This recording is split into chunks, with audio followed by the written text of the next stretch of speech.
Chapter 3, Saigon, April 1975.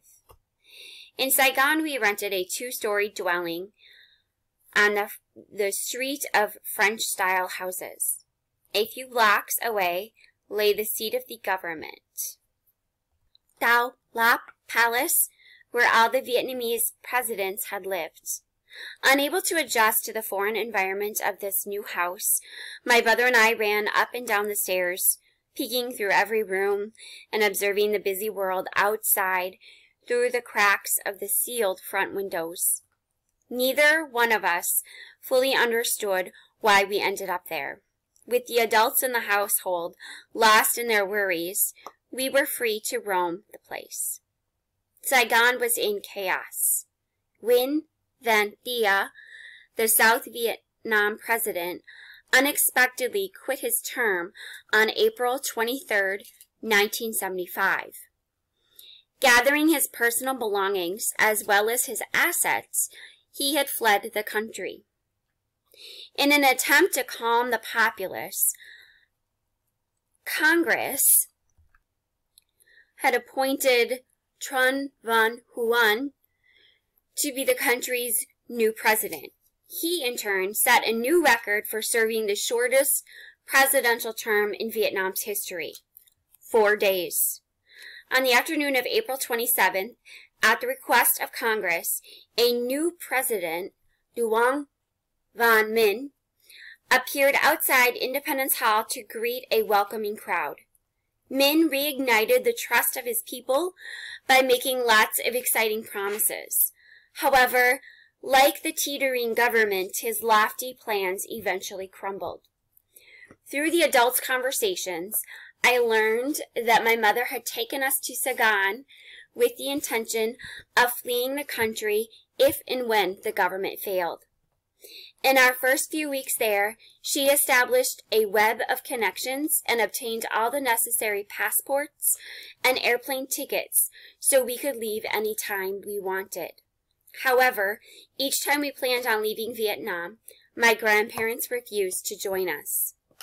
In addition, like the new president, Saigon was still in deep denial of the devastation taking place elsewhere in the country. As long as there were still parties and social banquets, there was hope. Each day we said goodbye to some of my mother's friends as they left. To us, the future did not appear so grim, for there were always more planes coming in, and we had our guaranteed seats on them. We remained in the city and waited. At home, there was an insurmountable tension between my mother and Luan.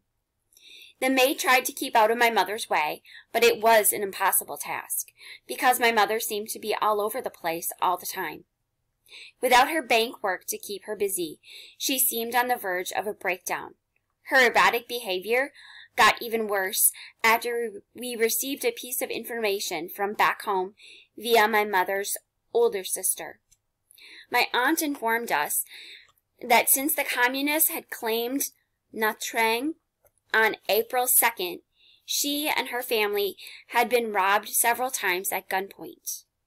They had decided to leave the Nguyen mansion after thieves desecrated it and took my mother's Mercedes, her jewelry, and some of the hidden cash. On April 28th, just before morning broke, my mother heard the report we had all waited for. A panicking voice on the radio reported the coming of the Viet Cong. My mother told Luan to go and get me out of bed.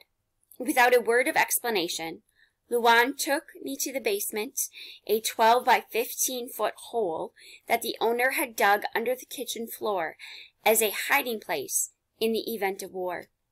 The rest of the family was already gathered.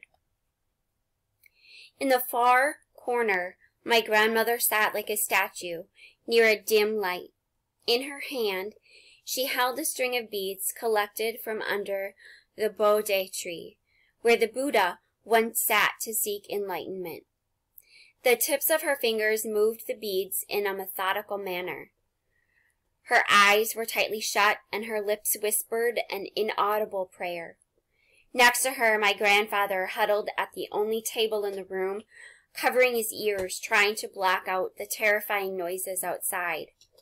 Beside him lay his cane, which he had acquired many years earlier after serving in the Vietnamese Republican Army as a captain, up until the day a Viet Cong bullet exploded in his right hip. A few steps away, Lum lay on the sofa. As usual, his jet black hair was perfectly combed and blow-dried. He looked alert and relaxed. Deeper in the shadows of the room, my brother stood next to my mother, clutching his favorite teddy bear to his chest. My mother's hair was pulled back in a tight knot, and her face, pale, without makeup, appeared stark under the flickering light as she leaned heavily against the door. Her full stomach was visible under her nightgown, and one of her hands lay across her belly as if she were trying to protect the fetus inside. She and my grandfather were in the middle of a conversation as Luan and I entered the room. "Daddy, we have to leave," my mother was saying. "Please, sir, there is no time left to waste." My grandfather lifted his head from his hands. His eyes were two dark holes filled with pain, but he shook his head decisively. "I have told you many times before, and I am telling you again. I am not going anywhere. I was born here on this land. I will die here on this land. So will your mother." My grandmother continued to pray quietly, her expression unchanged. I wasn't sure if she was paying attention to the conversation. For her entire adult life, she had never made a move without my grandfather's permission. The fact that my grandfather had decided to stay behind was enough for her. He continued, "I can't go to America. I don't want to go to any foreign land where I don't speak the language or know the customs.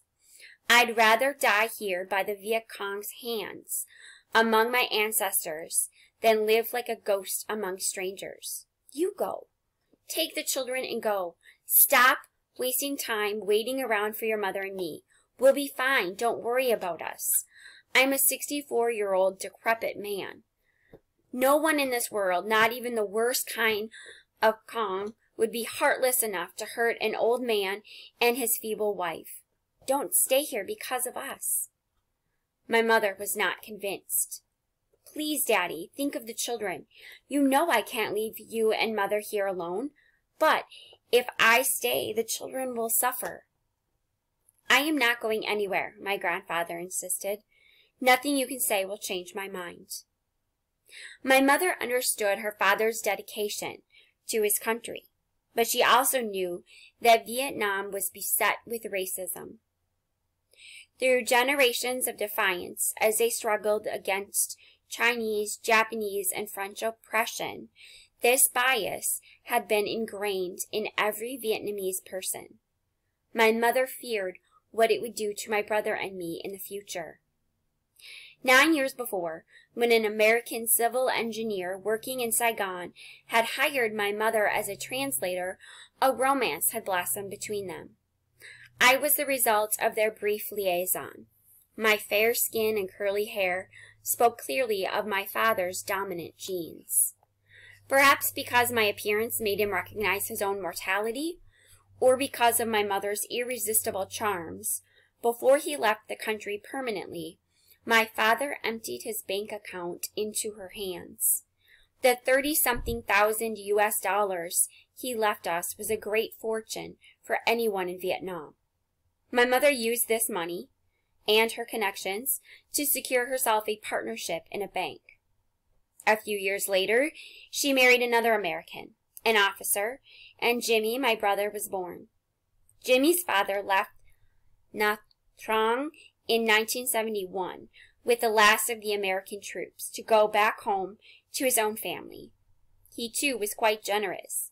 The money he left us helped to pay off the mortgages my mother had on the mansion and provided some needed renovations. My mother also had the tall wall erected around the mansion, which not only shielded the house from outsiders' curiosity, but also sealed us up, as if covering something shameful. We were meant never to be discovered. Now, though, my mother realized that no wall on earth could protect us from being ostracized.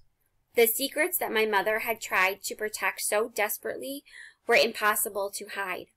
Hopeless, she knew that we would grow up in an unforgiving society, as neglected as wild rice. Our only hope was to get out of Vietnam and to move to a more accepting place. She looked at my grandparents sorrowfully as she held my brother and me in her arms.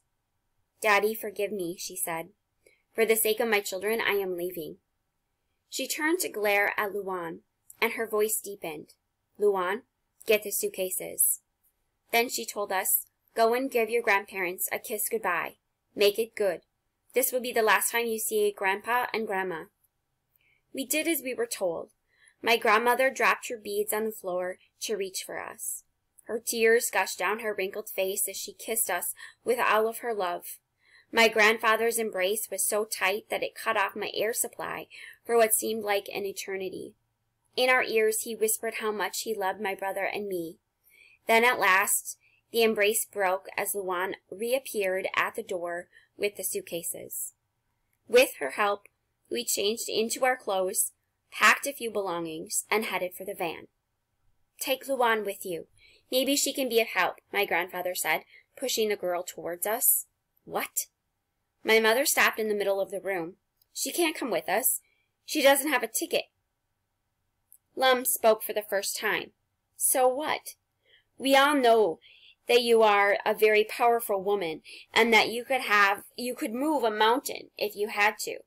Nobody is asking you to move any mountains. We just want you to take care of this girl instead of abandoning her here. Come on, give it a try, won't you? For once in your life, do something nice for someone. Who knows? It might even make you a real human." My mother glared at him as he continued. "Please, I think it could work. Right now, everything is very confusing up there. The police can't possibly check each and every person for passports.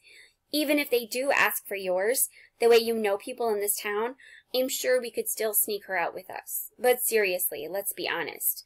The problem isn't about whether you can or can't. It is whether you want to or not, isn't it?" "You shut up," my mother said. "Sure, anything you say, madam." He shrugged and walked away. "Take her with you," my grandfather repeated. It was no longer a suggestion to my mother. It was a command. I owe her father that much for the bullet we shared. I promised him I would take care of her, which I have done thus far. I want you to take this responsibility now. Do anything you can to help Luan. For me, please. Besides, she can watch over the kids. And hurry up. Go. Get out of here and save yourselves. All of you. And don't fight anymore, for heaven's sakes. If for some reason you can't take care of Luan at the airport, she will come back to me. At least this way she can fetch some news about all of you for me. Understood?" "Yes, sir." My mother reluctantly agreed. Before she could change her mind, Luan ran to the van and climbed inside to huddle in a corner. My mother got in last. She looked straight ahead, refusing to acknowledge the girl's presence. As Lam drove us away, I could see my grandparents' mournful faces pressed against the oval basement window, which was only a few inches above the ground. My mother sat stiffly, her face frozen in an icy mask. On the radio, the same female voice we had heard earlier that morning shakily announcing the coming of the communists. Their arrival was like an attack of locusts in a rice field, fast and uncontrollable.